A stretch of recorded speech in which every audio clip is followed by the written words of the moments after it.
Hey hey hey!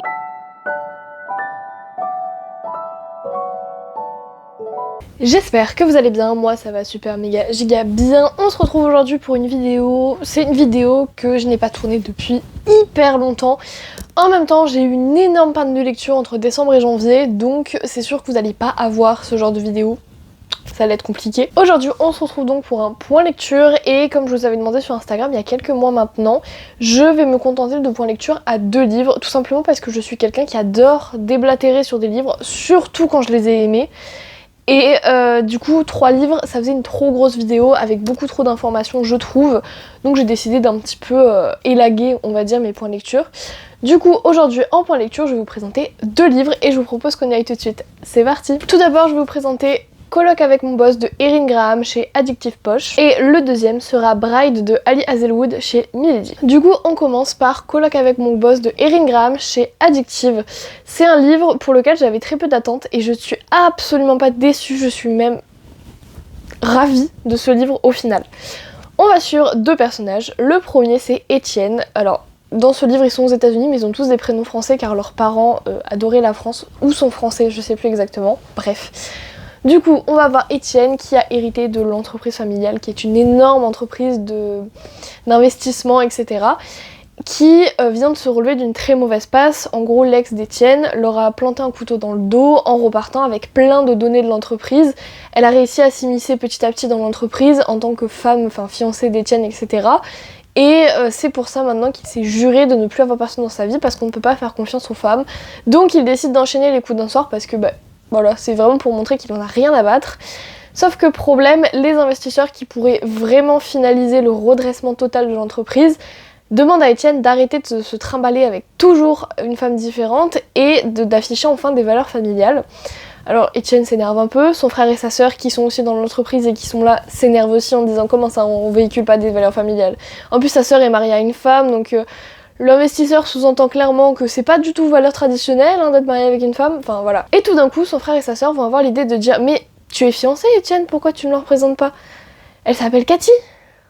Et maintenant, il va falloir trouver la Cathy en question parce que sans Cathy, on peut rien faire. En plus de ça, ces fameux investisseurs vont organiser un espèce de voyage d'affaires sur un bateau en Louisiane, vous savez les bateaux à roues à aubes là, une espèce de croisière en Louisiane, et donc il va falloir trouver cette Cathy très vite.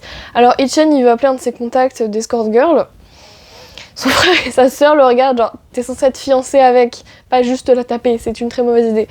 Et ils vont trouver Lizzie, dit Lizzie mais elle s'appelle Elisabeth, qui est en fait comptable de l'entreprise, elle est un peu comptable remplaçante depuis que Josh, son meilleur ami à elle, est parti dans la filière française. Et donc Étienne la convoque dans son bureau et elle est là genre mais non, mais c'est de l'escorting en fait que vous voulez que je fasse, mais ça va pas ou quoi, je suis pas comme ça du tout, vraiment laissez-moi tranquille. Et puis un jour, on comprend déjà que Lizzie a un passé très très sombre, on ne comprend pas ce que c'est.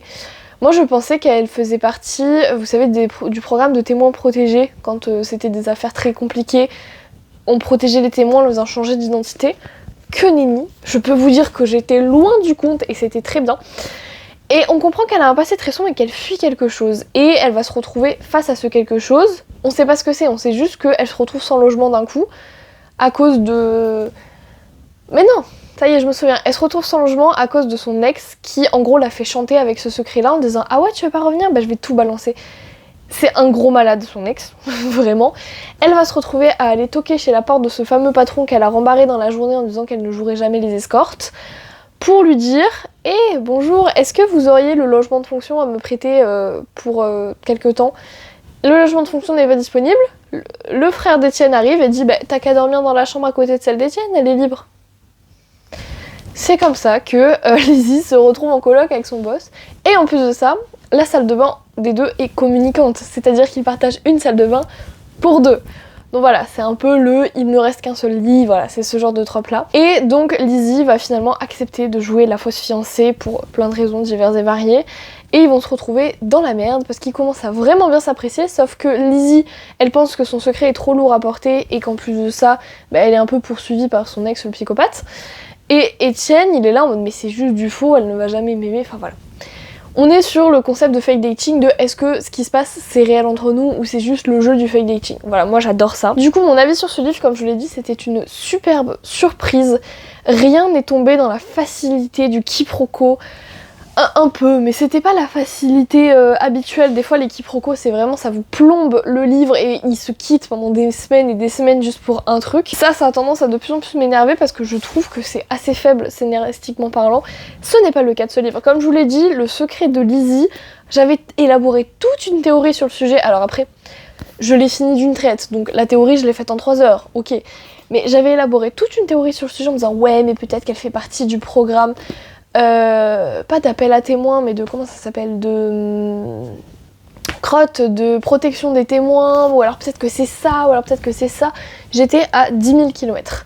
Cette partie-là de l'histoire, quand on découvre, en plus nous on ne le sait pas, c'est ça qui est encore mieux, on ne sait pas ce que c'est jusqu'à la fin du roman. En fait quand elle en parle à Étienne, on découvre ce que c'est. Et je trouve ça absolument génial, c'est très bien fait, c'est pas du tout tiré par les cheveux parce que c'est une histoire qui peut arriver, pas au commun des mortels, non, mais ça peut vous arriver en fait, enfin c'est arrivé à plein de gens déjà, parce que malheureusement c'est la vie, c'est comme ça, mais c'était hyper bien fait et c'était hyper original surtout, et l'histoire en fait qu'il y a de son passé est super crédible, et voilà, et on se rend compte dans quel univers a grandi Lizzie, on se rend compte aussi pourquoi, plein de ses comportements, on comprend pourquoi. Il y a aussi une espèce de guéguerre des ex du coup parce que Étienne il veut absolument montrer à son ex que du coup il est très heureux avec Lizzie, ça m'a fait mourir de rire. La romance était très choupinette, le fait qu'ils partagent la même salle de bain en fait, ça a créé plein de situations un peu mignonnes et en fait par les 2 salles de bain ils peuvent rentrer dans la chambre de l'autre, donc ça a créé plein de situations trop choupies.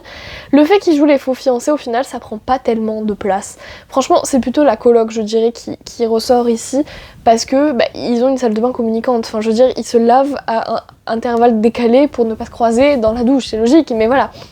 C'est vraiment le côté coloc qui ressort ici, le côté proximité forcée, plutôt que le fake dating. Le fake dating, c'est vraiment quelques pages vers la fin. J'ai beaucoup aimé le personnage de Antoine, qui est le frère d'Étienne. Et quand j'en ai parlé sur Instagram, il y en a une d'entre vous qui m'a dit « Lis Un boss dans mon chalet, c'est sur l'histoire d'Étienne. » Et en plus, il y a un enfant. J'étais ravie. Du coup, Un boss dans mon chalet... Un boss dans mon chalet, vous l'avez vu, je l'ai acheté, je l'ai même mis en pile à lire plusieurs fois, je l'ai toujours pas lu.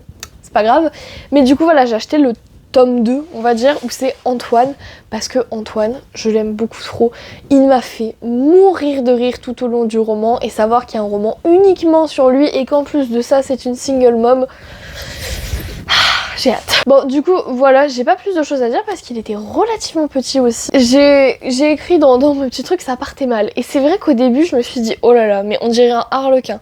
Le début vraiment je me suis dit déjà c'était long avant de démarrer, j'ai trouvé ça un peu long des fois. Et puis surtout ça ressemblait à un harlequin que lisaient nos grands-mères il y a 30 ans quoi. Je me suis dit mais où on va? Et en fait là où on va c'était génial. Et puis il y a aussi cette histoire avec les investisseurs, parce qu'il faut pas l'oublier, c'est de là que ça part. C'est ces fameux investisseurs qui veulent plus de valeur familiale dans l'entreprise d'Étienne. Mais il faut pas oublier qu'à la base tout part des investisseurs et en fait le coup de théâtre à la fin... En gros... La situation se dénoue en une seule scène, mais une seule scène qui vous explique tout le roman et tout ce qui s'est passé pendant tout le roman. Et j'ai trouvé ça génial. On dirait que c'est facile et que tout se dénoue en une scène. Non, il y a eu plein de choses en arrière-plan que nous on n'a pas vu parce qu'on suivait pas le bon POV en fait. Et j'ai trouvé ça absolument génial. Ça me rappelle un peu dans L'As de cœur les magouilles de comment il s'appelle, de Lévi qui sait tout sur Rose mais qui fait genre il sait rien. C'était un peu la même chose, mais là c'était pas les 2 protagonistes en fait, c'était extérieur aux protagonistes.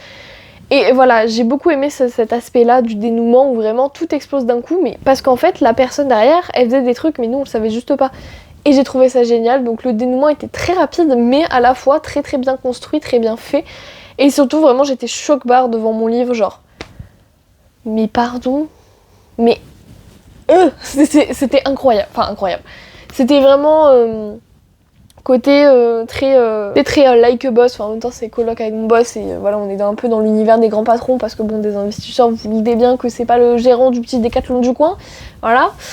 Mais vraiment j'ai beaucoup aimé cette fin là, que ce soit le dénouement sur le passé de Lizzie parce qu'au final c'est un truc qui nous tient en haleine tout le roman. Parce qu'on se dit mais qu'est-ce qu'elle a fait? Qui elle a buté? C'est pas possible autrement d'avoir aussi peur de son passé. Et le dénouement de mais en fait les investisseurs ils vont se rendre compte de la douille là, qu'est-ce qui va se passer quand les investisseurs vont se dire il y a un problème. Et au final, les investisseurs se sont pas dit il y a un problème, au contraire. Et vraiment, le mec qui m'agaçait le plus, c'est le mec qui sous-entendait que être en couple avec une femme, quand on est une femme, c'est nul, qu'il fallait plus de valeurs traditionnelles, gna gna gna gna gna gna. Au final, il se fait fermer son claque-merde et j'ai adoré. Bref, tout ça pour vous dire que c'était une excellente lecture, que j'ai vraiment hâte d'entamer le tome 2. Si on peut appeler ça un tome 2, on va dire un spin-off entre guillemets, parce que y a trois frères et sœurs dans la fratrie, la sœur est déjà maquée, le frère est maintenant maqué, il manque le dernier, Antoine, qui pareil couche à droite à gauche. Ça va être très drôle je pense, du coup voilà, je vous recommande vraiment cette lecture qui moi m'a beaucoup plu. Je tiens à préciser que si mon avis est aussi brouillon et fouillis, c'est que j'ai lu ce livre début décembre, on est début février. Je pense que vous pouvez comprendre que j'ai un peu de mal à me souvenir, et encore c'est en parlant que je me souviens de plein de choses. Sachez que j'ai dû recommencer le résumé 3 fois pour être claire et concise et aller dans l'ordre chronologique de ce qui s'est passé, parce que vraiment j'avais du mal. Donc voilà, désolée pour l'avis très concis, si jamais il sera sur mon compte Instagram que je vous afficherai juste ici, il y est déjà, et à l'époque je l'avais fait juste après l'avoir lu. Donc comment vous dire que c'était très frais encore dans ma tête. Ensuite on va parler de Bride de Ali Hazelwood chez Milady. Alors là on va être sur une bit-lit dans laquelle en fait dans le monde les humains, les loups-garous et les vampires cohabitent. C'est très compliqué aux États-Unis, bien plus compliqué que dans les autres pays. Il y a vraiment une espèce de ségrégation de territoire loup-garou, territoire humain, territoire vampire. Jusque là les vampires et les humains avaient un espèce de pacte où en fait chaque année, non. En fait ils envoyaient un enfant de chaque espèce chez l'autre côté. Comme ça, si jamais il y avait un problème, cet enfant était un petit peu la menace. Si jamais tu viens nous emmerder, on tue le gosse et inversement. Et si jamais un des gosses meurt, l'autre est tué. Et à la majorité de l'un des enfants, enfin des deux enfants, on envoyait des enfants du même âge souvent, eh bien, ils partaient et on changeait de collatéral, ça s'appelle. Donc depuis des années, les vampires et les humains sont en collaboration. Or, il y a un problème, le gouverneur humain va changer et le nouveau gouverneur humain, la nouvelle gouverneuse même, veut une alliance avec les loups-garous. Donc les vampires ont très chaud aux fesses et le chef du conseil vampire, qui est le père de Misery, notre protagoniste, a décidé d'organiser un mariage entre loups-garous et vampires, comme ça la paix pouvait se faire entre les trois. Que ce soit loup-garou vampire, loup-garou humain, et au bout d'un moment, humain-vampire vont être obligés de collaborer. Il faut savoir que Misery, c'est un petit peu une paria, elle a été envoyée comme collatérale quand elle était petite, et quand elle est revenue chez elle, elle a décidé de repartir dans le monde des humains parce que elle savait pas vivre comme un vampire. Elle avait vécu toute sa vie entourée de gardiens humains. Et donc elle travaillait dans une boîte d'informatique, il faut savoir que c'est vraiment une incroyable hackeuse, etc. Elle travaille dans une boîte informatique et un jour, il y a un des gardes vampires de son cher papa qui va venir la chercher et qui va malheureusement ruiner ses chances de revenir un jour à sa vie normale parce que elle se transforme en vampire entre guillemets devant ses collègues, donc ses collègues sont outrés. Bref. Donc Misery va finalement accepter ce mariage avec un loup-garou qui est l'alpha Lowe, je veux dire Lowe parce que moi c'est comme ça que je l'ai appelé pendant tout le roman dans ma tête, Lowe Morland, qui est un alpha de la côte sud-ouest. Attention. Et elle va accepter ce mariage pour une seule raison, non pas pour faire plaisir à son cher papa, elle en a plus rien à carrer de lui, non pas pour sauver l'espèce vampire, elle était très bien chez les humains, mais tout simplement parce que sa meilleure amie, sa seule amie, c'est un ami de toujours, Serena. En gros c'était la fille qui l'accompagnait quand elle était collatérale, parce que quand on est collatéral on est seul souvent. Là elle arrivait tellement pas à se canaliser que ses gardiens lui ont mis une enfant humaine avec elle, c'était Serena. Et Serena c'était la seule personne qui tenait vraiment à elle et qui s'inquiétait vraiment pour elle. Serena a disparu en laissant derrière elle une simple note, L. Deux initiales et un nom, L.E. Morland, dans leur langage secret. Et elle a trouvé que Lowe Morland, c'était exactement les mêmes initiales et elle est persuadée qu'il est en rapport avec sa disparition. Alors je vous spoil pas en disant ça parce que on le sait dès les premières pages en fait qu'elle a accepté ce mariage pour ça, que c'était clairement pas une question politique ou une question de bienséance de son cher papa, enfin voilà. Elle s'en foutait de convenir à son père, elle tout ce qu'elle voulait c'est retrouver sa meilleure amie. Et donc elle va un petit peu compter sur le fait de ce mariage pour commencer des recherches. Et ils vont évoluer dans un cadre politique très tendu. Parce que chez les loups-garous, Lowe a pris le pouvoir en tuant quelqu'un d'autre. Et du coup cet alpha qui était devenu clairement tyrannique, il avait une bande de, comment pourrais-je dire, d'adeptes qui ont décidé maintenant de s'opposer à lui. Donc il doit gérer ça, il doit gérer les vampires qui mijotent des trucs pas très nets, et il doit gérer les humains qui se retrouvent au milieu et qui un peu essayent de se défendre et savent pas trop où ils sont. Et il doit gérer en parallèle sa femme qui décide de foutre la merde, enfin non, pas foutre la merde, en fait elle fout la merde sans même le vouloir, et qui en plus va aller fouiller dans ses affaires pour savoir ce qu'il a fait de Serena. Et voilà, et donc il va y avoir un espèce de jeu de séduction également, parce que bon, ils vivent tout le temps ensemble, en plus ils commencent de plus en plus à se rapprocher, à parler, à voilà. Donc il va y avoir un espèce de jeu de séduction au milieu. Alors mon avis là-dessus, déjà sachez que je l'ai lu hier, donc c'est pour ça que mon résumé est beaucoup moins chaotique que le résumé du livre d'avant, parce que là j'ai tous les éléments en tête. Vraiment mon avis, j'ai beaucoup aimé ce livre. Les deux protagonistes, je les ai trouvés super bien développés. On n'a jamais le point de vue de Lo, hein. C'est que sur celui de Misery. On a juste, je vais vous montrer, les en-têtes de chapitre. En fait, il y a une petite patte de loup-garou, donc on se doute que c'est lui qui parle, mais on a juste ça par chapitre, pour savoir ce que Lo pense, à part l'épilogue, c'est son point de vue. Déjà, première chose, dans les protagonistes, voilà. Misery, j'adore son sarcasme, et j'adore le fait qu'elle pense qu'elle est sans cœur, alors qu'en fait, c'est juste une petite boule d'amour et de mignonnerie des fois. Et en fait, elle s'en rend compte elle-même que, en fait, c'est pas qu'elle aime pas les gens, c'est juste qu'elle a jamais appris à aimer les gens, sauf Serena.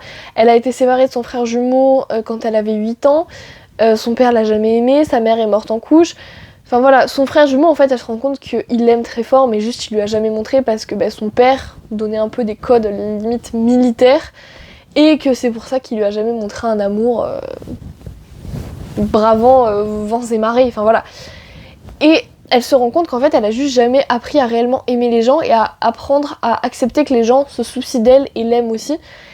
Et ça, j'ai trouvé ça adorable, et Lo essaye de lui montrer qu'en fait sa meute à lui est devenue la sienne au bout d'un moment, parce que elle a beau être sa femme pour de faux, elle a quand même fait des choses qui étaient incroyablement bienveillantes et belles pour cette meute, et j'ai trouvé ça très très émouvant qu'elle se rende compte elle-même qu'en fait elle peut être capable d'accepter l'amour des autres si tant est qu'on lui montre qu'on l'aime en fait. Et j'ai trouvé ça trop mimi.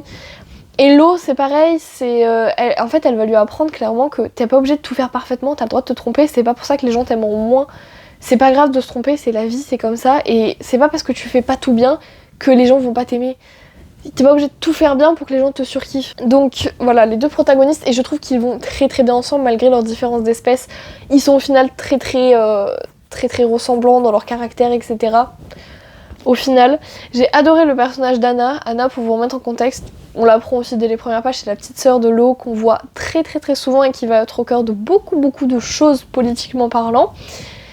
Il va y avoir dans cette histoire des histoires de trahison, des histoires de complot politique à échelle incroyable. Vraiment la fin aussi, c'était un peu comme l'autre livre, c'est tout a pété à la fin, on s'est dit waouh. On apprend aussi beaucoup de choses sur Serena, parce que je vous rappelle qu'elle la cherche, et que quand on apprend des trucs sur Serena, on est là en mode ah ouais, mais en fait, tout se connecte et tout. Bon, il y a un truc, je m'en doutais dès le début. Vraiment, la scène du mariage, j'ai dit ok, je sais, voilà, c'est pas grave. Je pense que c'était fait exprès, et que quand on lit de la Beat-Lit, c'était sûr. Je suis une très grande fan de Beat-Lit, voilà, je lis énormément de Beat-Lit, surtout la Meute du Phénix, surtout le Clan des Nocturnes. Qu'est-ce que je lis d'autre ? Redwood, enfin voilà, la Beat-Lit c'est un des codes basiques de la Beat-Lit, et c'est normal, et c'est pas grave, et ça m'a pas gâché ma lecture. Il y a un truc que j'ai beaucoup aimé aussi, c'est que en fait Lo découvre très tôt que Misery, elle cherche Serena.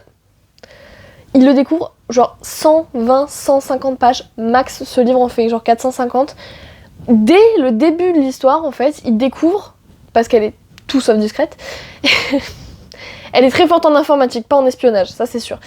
Il découvre qu'elle cherche Serena, et il lui dit mais en fait ça n'a rien à voir avec ce que tu penses et ce que nous on pensait, parce que nous aussi on se disait mais qu'est-ce qui se passe avec Serena, pourquoi elle a trouvé cette note là dans son agenda, enfin voilà. Et au final ce que j'ai bien aimé, c'est que ça n'a pas créé un quiproquo merdique au milieu de leur relation, où ils commencent à vraiment s'apprécier et limite à se mettre ensemble, et au final il y a ce quiproquo de ah mais en fait tu m'as jamais aimé, c'était juste pour trouver Serena. ce truc merdique qui vraiment est ridicule, il n'a pas eu lieu parce que Lo a compris direct qu'en fait elle voulait juste chercher son ami et que c'était pas pour lui nuire à lui et que c'était pas pour l'utiliser, c'était juste qu'elle voulait trouver son ami. Il l'a même aidé et du coup ça fait partie d'une des intrigues principales, retrouver Serena, sauf qu'elle a pu le cacher à Lo et c'est très pratique parce que du coup ils vont découvrir des tonnes de trucs. On va aussi avoir ce côté apprendre la culture de l'autre et j'ai trouvé ça très bien aussi parce que au-delà du fait que ce soit des loups-garous et des vampires, ça s'applique très bien à nos mondes modernes, hein, qu'on soit clair là-dessus. Du coup, donc l'acceptation de la culture de l'autre, etc. Ça crée des quiproquos, mais là c'est des quiproquos drôles, parce qu'elle fait des choses qui, pour les loups-garous, sont bizarres et inversement. Et du coup, ça crée des trucs marrants. Le quiproquo de « en fait, tu m'utilisais pour trouver ton ami », au placard, tu dégages. Ça dégage, c'est nul, ça sert à rien.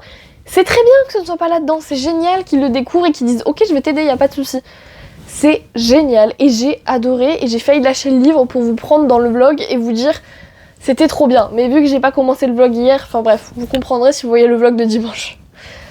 J'ai failli lâcher le livre et vous faire une petite vidéo en mode c'est génial, faites ça les auteurs, faites que les quiproquos n'en soient pas un, c'est trop bien. Du coup, sur l'intrigue encore plus globale que Serena, même si Serena en fait on va le comprendre s'intègre à l'intrigue globale, ce qui est logique, on va avoir des trahisons, des complots politiques, on va avoir des coups d'état, on va avoir des agents triples.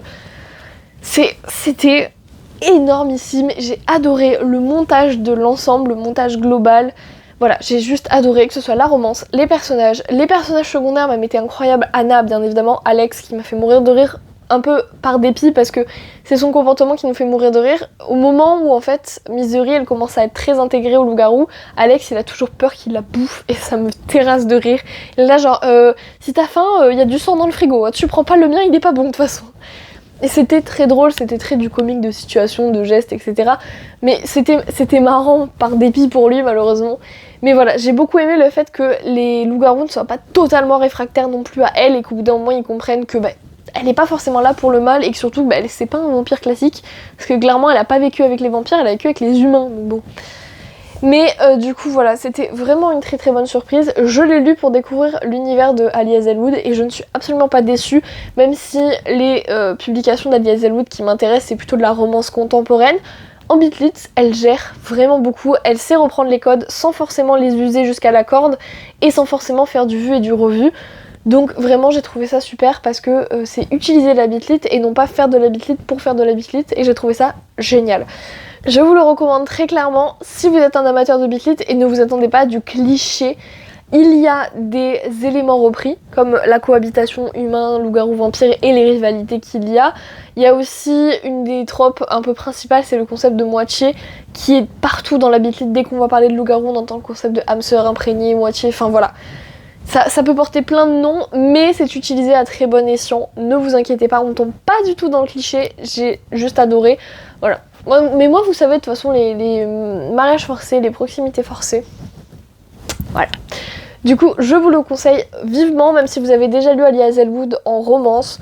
Eh bien, vous serez pas déçus. C'est de la romance avec juste des pouvoirs, c'est tout. Hein. Parce qu'en soi, il n'y a pas de pouvoir extraordinaire, vraiment de fou.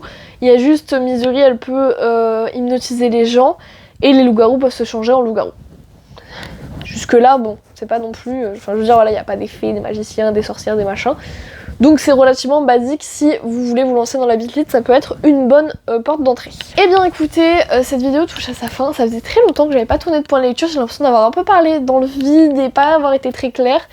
J'espère que ce sera quand même clair pour vous. Après, comme je vous l'ai dit, la plupart du temps, mes avis sont très brouillons parce que je suis un peu exaltée quand je parle et du coup c'est pour ça que j'ai réduit à 2 livres aussi. D'abord j'espère que la vidéo vous aura plu, moi j'ai bien aimé tourner comme d'habitude. Je vais moins aimer le montage étant donné le nombre de conneries que j'ai dit, mais c'est pas grave. Moi sur ce je vous dis à bientôt, je vous souhaite de passer de très bonnes vacances. C'est bientôt les vacances pour la zone B d'ailleurs. De très bonnes vacances, de très bonnes lectures, de très bons moments. Bref, je vous fais plein de bisous. Ciao!